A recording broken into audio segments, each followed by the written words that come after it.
Hello and welcome back to another video. This video is being recorded on my laptop at school, currently in free period. So yeah, I don't do my work, I don't do any homework, I don't do anything like that. I actually record trading videos in my free time because it's fun and that's what I like to do.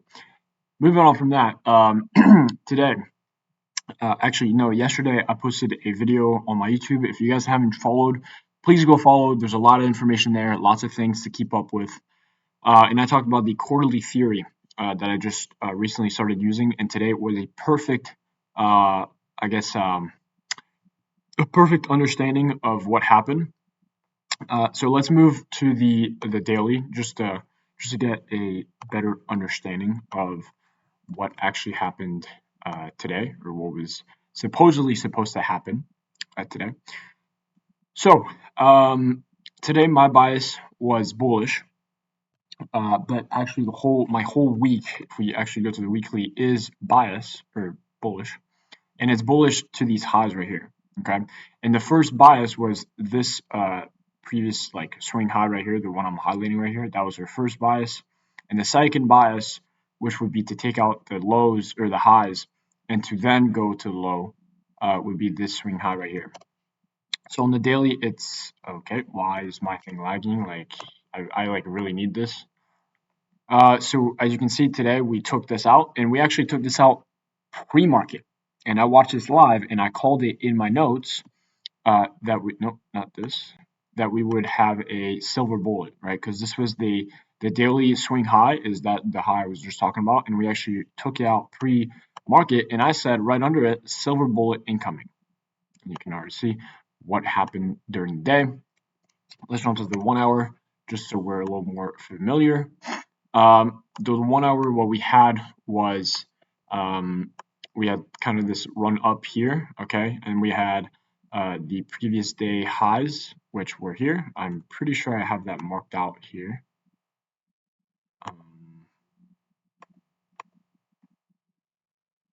Okay, don't know where everything went. I think I just deleted everything, there we go, there it is. Okay, yes. Sorry, there's a lot to look at. Very sorry about that, but that's the best I can do right now. So as you can see here, this is the previous day high. This happened London session, I'm pretty sure, 5 a.m. And with the London session, we also have the London True Open, which is here. And we also have the New York True Open, which is over there. I'll show you guys in a 30-minute, 5-minute. But the London Open, we take this out, or London session, almost going to basically New York session here at 6 a.m. Right before 6 a.m., we take out that previous day high. So this is marked out. Okay, this is good. We've taken out this high.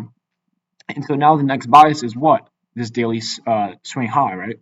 So we kind of come down. This is also pre-market. I'm watching this. And so inside this quarter, inside this New York session quarter, I'm looking for price to come. Actually, price does come up here. It swings above this high right here. Takes that out. And we then pre-market basically at 9:30. We actually know this happened at 9. We take out this daily swing high, okay? And so now the bias went from being bullish to bearish because we took this higher time frame PD array in a manipulation zone. That means that we are now going to distribute during New York Open, and that's exactly what happened. I don't know why it's lagging like that. Why the fuck is it doing it? Like, I have Wi-Fi. Like, why is it doing this? So stupid. So I know there's a lot to look out, and yes, there is a lot to look out. And there's a lot of things marked. But if you can notice here from 6 a.m. here to 12 p.m., this is the New York session.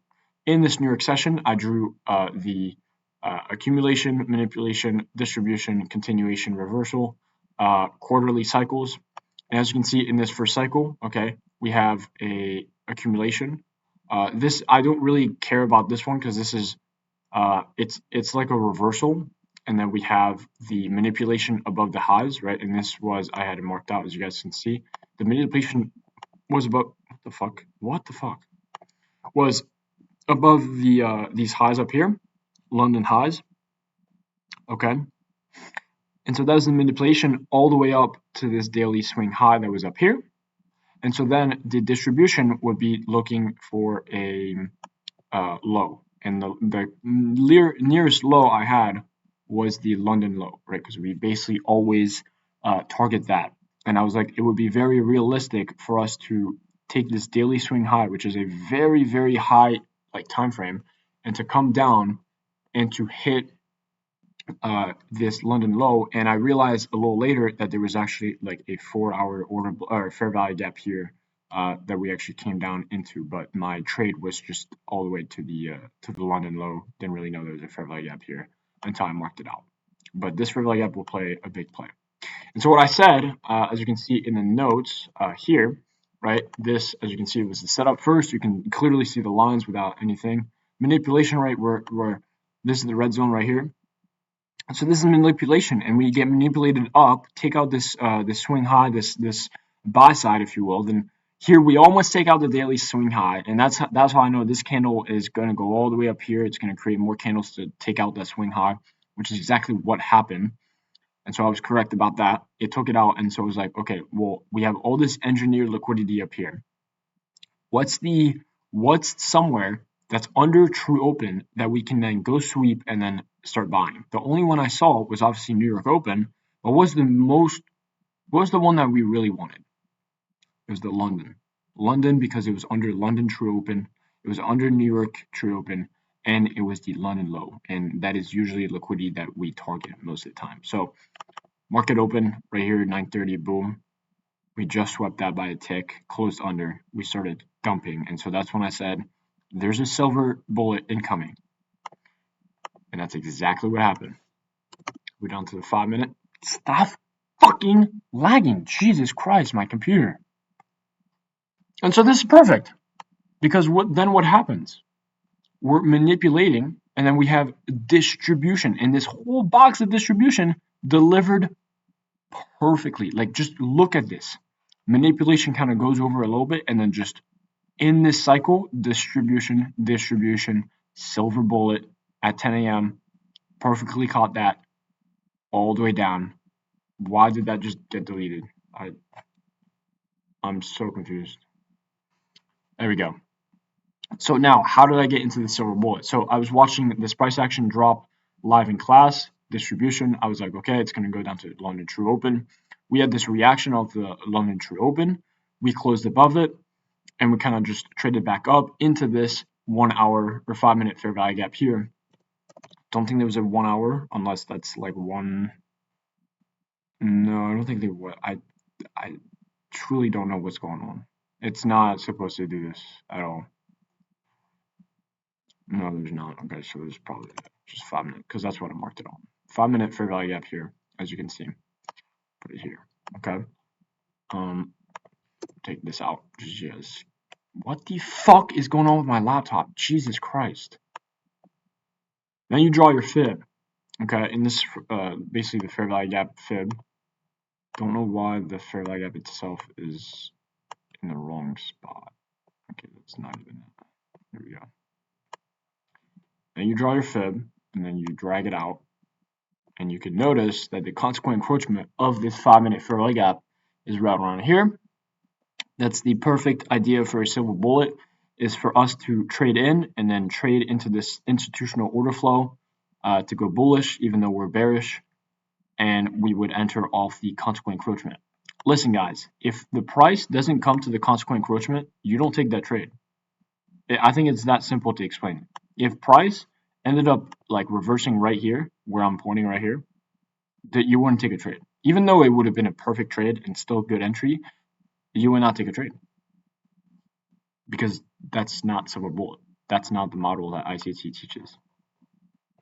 So this was very quick. This happened in about, I know I did this during senior speeches, believe it or not. I took this trade during senior speeches.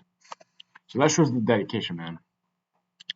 And this happened in about, well, as you can see, literally 10 minutes. It just boom, bam, done. I was out the trade in 3 seconds. And then what happened is that this is the end of the delivery or distribution, if you will. And I actually marked out if we go back, it should be like a 1 hour, I'm pretty sure. 1 hour or 4 hour, can't remember. It was okay, it was a 1 hour fair value gap here that we did this. Don't worry about this wick because when you go to the 5 minute, look at this wick. We barely close under it. Like just this price action shows that we are reversing. And so I was like, oh, this is actually perfect because my bias, remember my initial bias was being bullish. So I was like, at what point can we start being bullish and start buying? Well, it's after we go into continuation in the fourth cycle, the fourth quarter, and we look for a market structure shift. So I marked out where on the 5 minute would this be a market structure shift. Usually you do on the 15 minute, but the 15-minute lined up with the 5 minute, so it'd be this high. If we break this high, market structure shift, what happens in the 5 minute? We break down on this candle right here. On the 3 minute, what the fuck? What the fuck? On the 3 minute, what do we have? No, this was not on the 3 minute. On the 1 minute? Nah. We had an institutional fair value gap, and that's usually where I would like to take buys because it's like right after a market structure shift, which means we need what's called displacement to the upside. And usually displacement creates fair value gaps. And if a fair value gap is created, that means that we start being bullish. As you can see here, we just kind of went off. We took off. So there's no point where price kind of came back here. I'm trying to find this gap. Like it's a 5 minute fair value gap right here. But the thing is, price like came up, we created the gap right here, and then I guess the 1 minute created the gap here, and we just took off from there. We never came back into the zone, nor traded into it. So there was very like time based, like you had to be on the stock, you had to be looking at this at that time. But I can't explain this, but like I was thinking this is exactly what I was looking for, and this is exactly what we got delivered here in the market. And I was kind of relentless. I was like, why, how are we gonna go all the way back up, Leo? Like, like what's the bias? I was like, oh, maybe this swing high right here that was created here, maybe that's the target price for this bullish price action. And I had real money. I could have actually traded this real money. I'm happy I didn't. I'm happy that this was a very good learning curve. Like this is a very, very good learning curve. I'm happy that I didn't trade. Yeah, I could have traded. I had money in my account. Fuck. Whatever. It's fine. But at least I understand the quarterly theory a little bit better. The trade here, obviously, the market structure shift again. We had this like reversal, and I want you guys to understand the fourth quarter can be continuation. So we could have easily closed under here and just kept going and used it as an inverse. So we could have traded back into it and then rejected and traded to another high time frame area. But was that really necessary for today? I mean, this is literally like, I kid you not, a AMD. AMD, maybe a power of three, like you have accumulation, manipulation, distribution, and then the last thing after is the X, which is what's under the distribution, right? Or under like the original consolidation right here. Anything under that you don't trade. That's when you get out. That's why, as you can see, London, this was in a way, and this is accumulation. This is consolidation. And so if that was our original consolidation, you want to target the low or the high, but you don't want to trade under it. So you don't want to hold runners. And notice how the consolidation, we use the consolidation to actually trade back down into that fair value gap. So little itty bitty details, but those help. Those help a lot. And so that was, I guess, the one trade that I did physically, and I guess the one trade I took mentally. And I love to do that. I just got to write it down on paper more often. I'm going to take a picture of this, put it in my notes for, I guess, for a record, if you will. And you can see the difference. When I took this trade here, look at this. This was a down move. I said what? Silver bullet incoming. Silver bullet happened. I mean, you can't really get better than that. Actually, yes, you can. I was lying. All right, I'll see you guys in the next video.